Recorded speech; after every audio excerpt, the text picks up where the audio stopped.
This podcast is intended for mature audiences. Listener discretion is advised.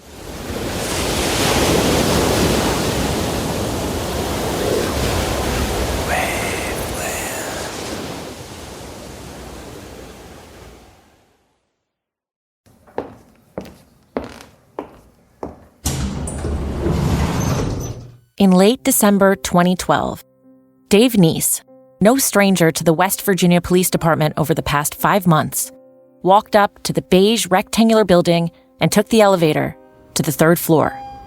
He was a usual sight among the uniformed stadies and overworked advocates who haunt the Crimes Against Children unit.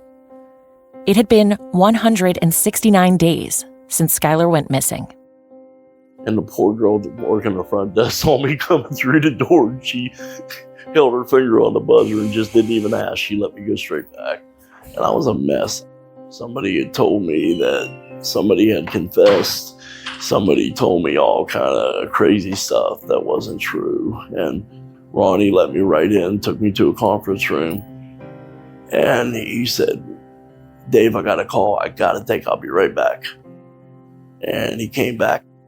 I'm pissed off. I just hated everything. And he said, "That could be the best call we've had since this whole thing started." And I said, "What was it?" "I can't tell you." I said, "Ronnie, oh my God, come on, dude." He said, "Dave, I think it's going to make things better. We're going to get some answers."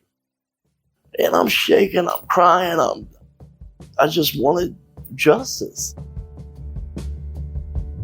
From Waveland, I'm Justine Harmon. And I'm Holly Millay. This is 3. Episode 4, Hunger Games. It's spring 2012, 4 months before Skylar's disappearance. Carly Rae Jepsen's Call Me Maybe has broken Billboard's top 10. 50 Shades of Grey is on the New York Times bestseller list. And The Hunger Games is the hot ticket in theaters. Shania, Sheila, and Skylar are sitting in the cool dark of the Hollywood Stadium 12 movie theater, waiting for the games to begin. I can actually picture like the whole thing. I was sitting on the end, and then I believe it might have been Sheila and then Skylar. Sheila was on her phone, was texting somebody and was asking like what she should say or something along those lines. And Skylar was telling her, and Sheila didn't want to do that. Skylar tried to grab the phone from Sheila. So Sheila kind of smacked her like in the face, and Skylar hit her back. And that was all it was. It was really a smack to the face and then a hit back to the face. It wasn't like a big blow-up argument. They were both mad, obviously. When we got to the car, there was a lot of yelling and screaming. But before we even left the mall, everybody had calmed down. It was diffused. Everything was fine. It didn't carry on through the night. A very quick altercation that happened very out of the blue. And a lot of yelling in the car once it was over. And then it was done. And then it was really never talked about again. That's why they had a lot of fights, and the fights were very public. That's former UHS counselor Tom Bloom again. Where the guys, we do it to the side, but the girls were openly. That's how they liked to do it. When they fought, everyone knew they fought. Dave remembers one such public incident that played to an audience of their classmates. Yeah, she was I think a sophomore, freshman in high school, and she would lock her in with Sheila, and a pregnant girl came walking down the hallway, and Skylar said, "Oh, can I touch? Can I feel the baby kick, please?" And Sheila said to the girl, "Well, if you kept your legs together, it wouldn't have happened." Skylar turned around, I got witnesses to this, turned around and nailed her right in the face and knocked her inside the locker. The girl's anger could bring them to blows. But even on a whim, Sheila delighted in taking things next level. One day, Skylar came home in tears. I said, "What's wrong, baby?" She said, "Sheila swerved to hit a squirrel." And I said, "Oh my God." And Skylar was crying. She was so mad. Dad, I just can't believe somebody would swerve to hit a squirrel. So this was when she was 16. Do people get like that? Or has she always been like that? I know a phone conversation I overheard was Skylar was talking to Sheila, and she said, Sheila, why do you want to go to the expense and everything of getting another cat? They keep running away. But Skylar stayed loyal. On March 9th, 2012, Sheila posted a mirror selfie with her two best friends. All three teens are fresh-faced in pajamas, with Skylar wearing her reading glasses. While Rachel and Sheila look at the phone, Skylar, half a head shorter, gazes adoringly at Sheila, her arms thrown around Rachel's waist. About 2 months after that sweet snap was taken, Rachel and Sheila were in science class bitching about how annoying Skylar was when Rachel made a joke. We should kill her. The two girls looked at each other and smiled in agreement. Whether at that moment they were serious or just playing a game, over the following weeks, they devised a plan. Without question, Skylar was feeling the growing pains when one side of the triangle gets shortened. On March 24th, she tweeted, "Too bad my friends are having lives without me." And then on April 14th, A girl, a girl, a bitch, a bitch. Daniel Hovater recalled an escalation in the animosity between the three. Leading up to the summer of 2012, Sheila and Skylar especially were fighting a lot. So we were in practice for Pride and Prejudice, and Rachel had her phone up to her ear and she was laughing. And I walked over to her, I was like, "What's up?" And she was like, "Listen to this fight." Sheila had Rachel on three-way with her and Skylar fighting because Sheila and Skylar were fighting over the phone. And Rachel was on three-way, but Skylar didn't know that Rachel was on three-way. The drama was constant, off and on stage. Hovater remembered another incident when Rachel and her mother had it out in the school theater before a performance of A Midsummer Night's Dream. Because Rachel was very afraid of her mom. Almost every day at school, Rachel had a news story about her mom saying, "Oh, my mom slapped me." And I remember one instance, we were playing Midsummer Night's Dream by Shakespeare. Her mom, literally a few seconds before showtime, right before it, slapped the holy bejesus out of her as hard as she could. Her mom literally wailed on Rachel's face. And Rachel started crying and all this and had to get her makeup fixed, and it was right before showtime. I remember the exact words she said though. She said, "Get your shit together, Rachel," and slapped her. That's what she said, "Get your shit together." Kelly Kearns, who'd been like a second mother to Rachel, never witnessed the increasingly volatile relationship firsthand, though she'd heard about it through mutual friends. I never, ever saw Patricia hit Rachel or Rachel hit her mom. I understand from some other people things got heated, but I'm guessing she was already starting to have trouble with her when she started hanging out with Sheila and really started skipping school, started doing all kinds of stuff. But as she got older and harder to handle, she didn't want Rachel coming running to me. So I did not end up with the closeness that I would have liked to have had. She told me one time, Rachel was 14, she finally admitted Rachel had shoved her. Well, I flipped out because Rachel's a big girl, and I was like, this is not happening. I confronted Rachel and, said, if you ever do this again, we're going to have a problem. And I suggested her going to the Mountaineer Challenge Academy for discipline, but of course her mom would not hear of it because she was going to be a Broadway star and blah, blah, blah. It wasn't, I understand from the girl next door that there had been some, because she could hear them all the time, some screaming matches. Oh my God, yes. Yes, I would hear it in my house. I would hear it in my house. I would be in the house and I'd hear thump, thump, thump, thump, thump. Yes, absolutely. And I think it started out, I think Patricia was a bully mom. I'm not going to sit here and say Patricia beat Rachel. She didn't beat her. She hovered over her, she got in her face, she screamed at her, bully stuff. And I think at some point Rachel had enough. I think it really didn't get physical till after this happened.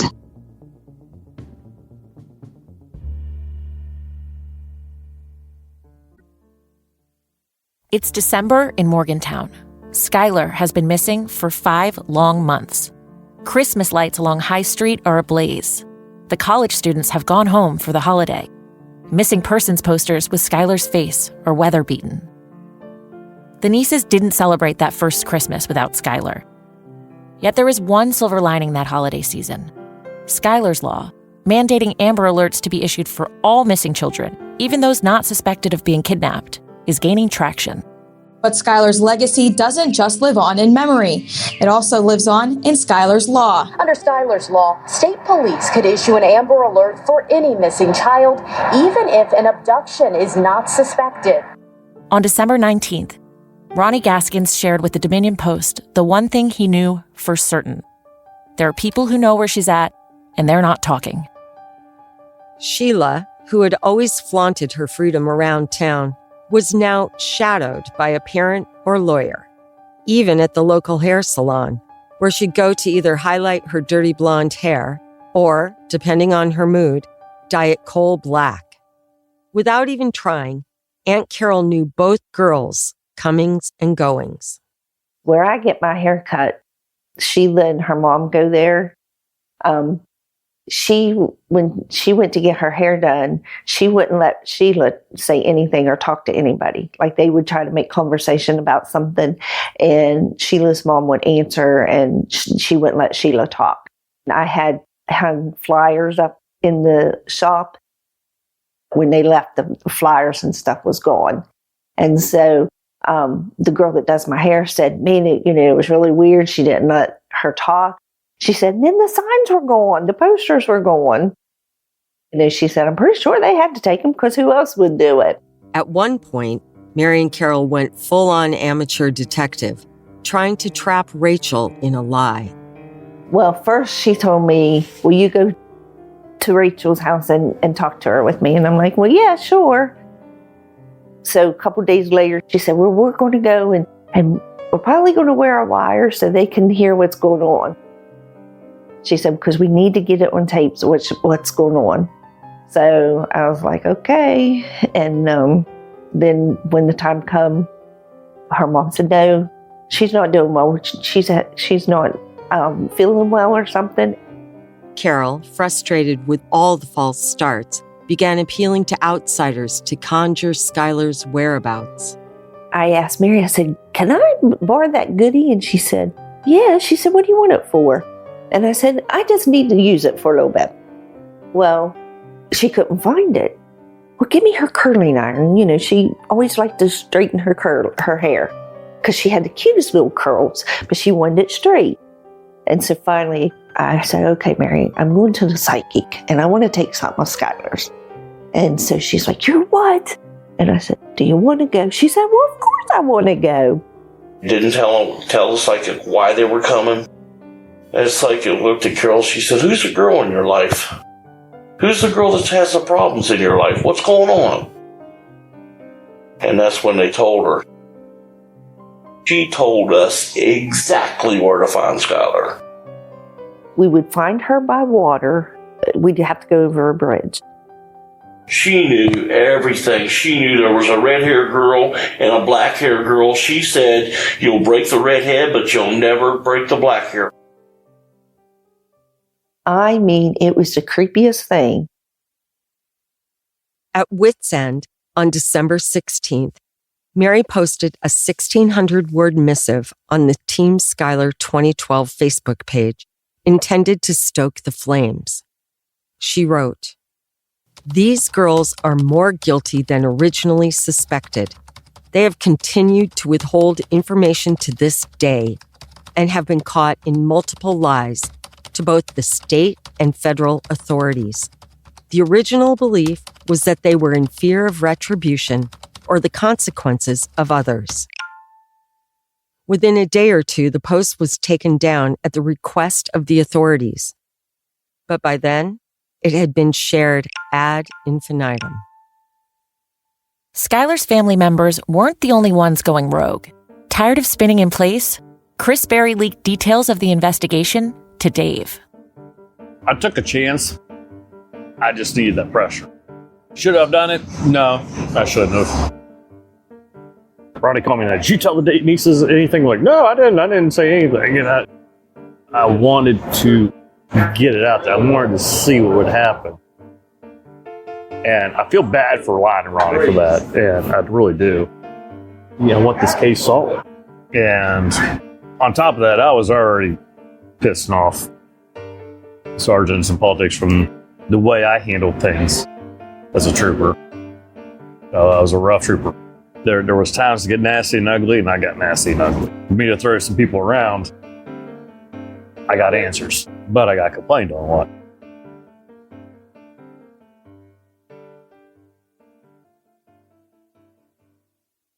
The stunt got Berry kicked off the case, just like Jessica Colbank before him. Again, Mary decided to take matters into her own hands. One night I was on the computer, I was on Facebook, and Rachel sent me a private message and wanted to know how we were doing and could they her and her mom, do anything for us. I said, well, we're still plugging along. I said, the only thing you can do is tell me where she is. I said, she needs to be put to rest the proper way. And she replied back, she says, what do you mean? And I said, you know exactly what I mean.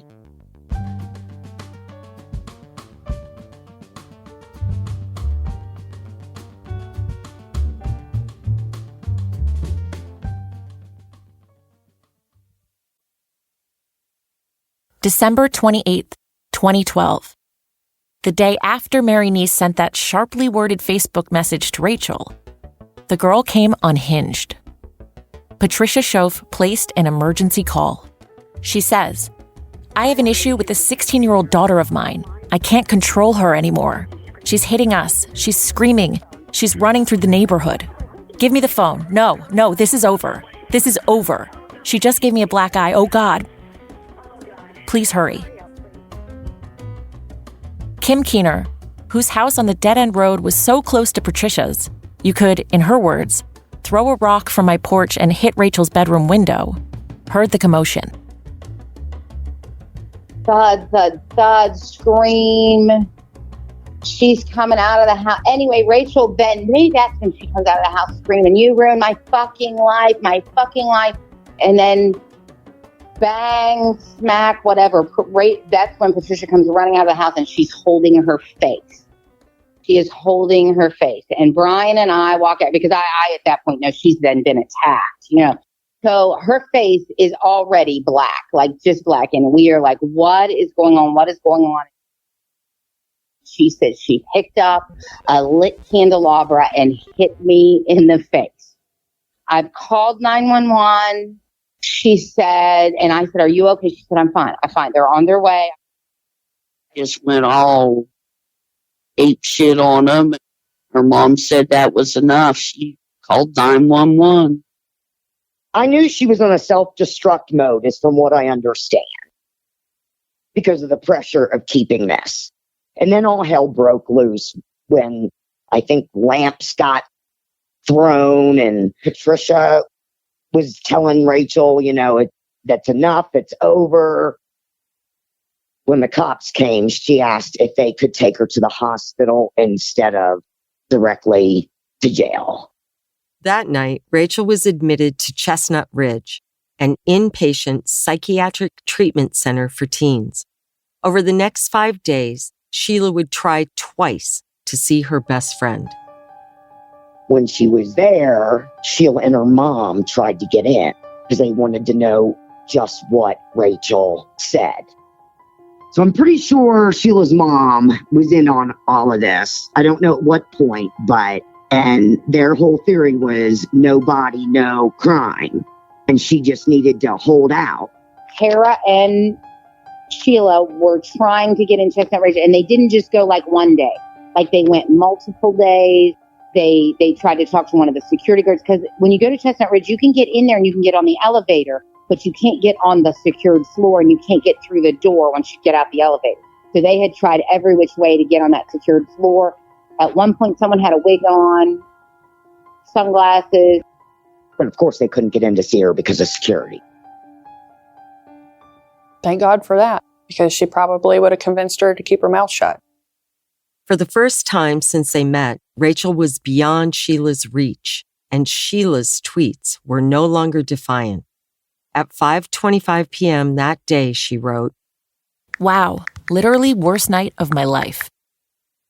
And at 10:32 p.m., Ugh, hope my girl at Rach is okay. Love you. On January 3rd, 2013, after 5 days in Chestnut Ridge, Patricia picked Rachel up and drove to her lawyer, John Angotti's office. Angotti had called the U.S. Attorney's office and told them his client was willing to talk if they could work out a deal. When Rachel arrived, she asked her parents to wait outside the room while she spoke with her lawyer, FBI agent Robert Ambrosini, who specializes in polygraph tests, and Ronnie Gaskins.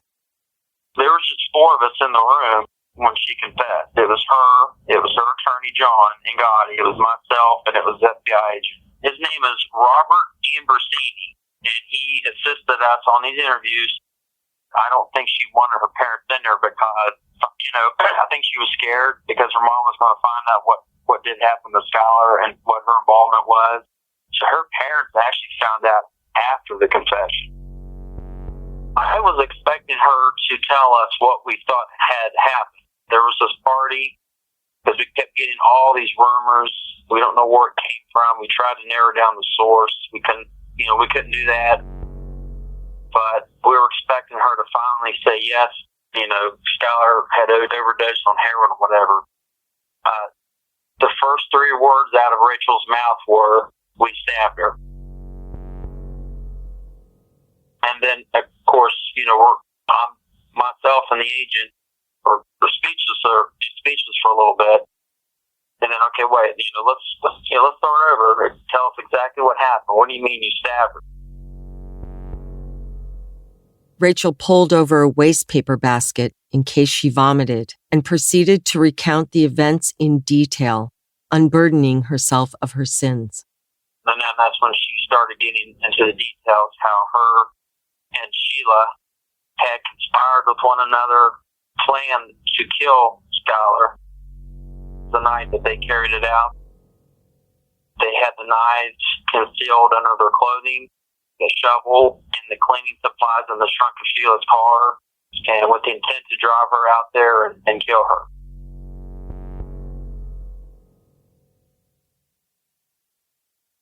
Sheila had Rachel pick the date they'd take Skylar out for a joyride. Rachel chose July 5th, when unbeknownst to Sheila, she would be at church camp. Camp was delayed, and Rachel was able to go out with Kelly Kearns on the boat that day. Kept thinking, why would she have had Rachel pick the date? And I'm like, well, she wanted Rachel to be committed, trying to get her more and more committed. And Rachel picks a date that she knew she wouldn't be in Morgantown. Because she'd be off to church camp, correct? Correct. By the devil himself, that camp would be closed. And she couldn't go. And she ended up still being in Morgantown. Because I think she just would have put Sheila off and gone off to camp. The holidays were there. Thanksgiving, Christmas, New Year, everything that revolves around family. And I think that societal need to be around family and give thanks and everything like that is kind of a driving force for her religion. Who kills somebody and then goes to church camp? On January 3rd, 2013, after confessing, Rachel agreed to lead authorities out to the murder site in the woods past Blacksville. Gaskins was there. So when Rachel led us out to the scene after her confession, there was a lot of snow. The FBI team could not do a proper search of the area. Without a body to corroborate the crime, Rachel was permitted to go home under strict orders not to discuss the contours of her plea deal. That night, Sheila, who'd tried so hard to see Rachel at Chestnut Ridge, went to Rachel's house to welcome her home. She posted a picture of the two reunited and smiling. Finally got to see Rach. In the selfie taken by Sheila, who's smiling in a white zip-up hoodie and rectangle glasses, Rachel leans in behind her, only her face in full view. Her eyebrows are raised. There are dark circles under her eyes. She looks strained, and with good reason. She's wearing a wire.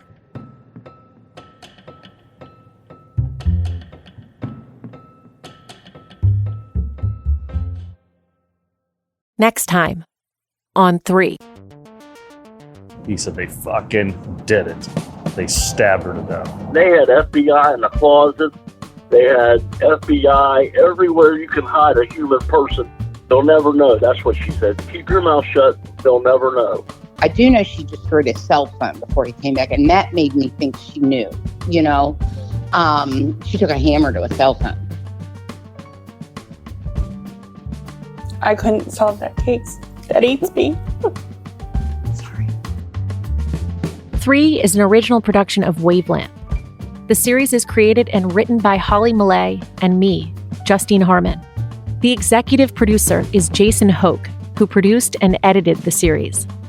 Associate producers are Lydia Horn and Leo Culp. Fact-checking by Lydia Horn. Sound engineering by Shane Freeman. Music by Robert Ellis. Studio recording at CDM Studios in New York and Wildwoods Picture and Sound in Los Angeles. Special thanks to Dave and Mary Neese and the city of Morgantown, West Virginia. If you love the series, leave a review and please tell your friends. Follow Waveland on Instagram @Waveland Media for more on this series and upcoming new shows. Thanks for listening.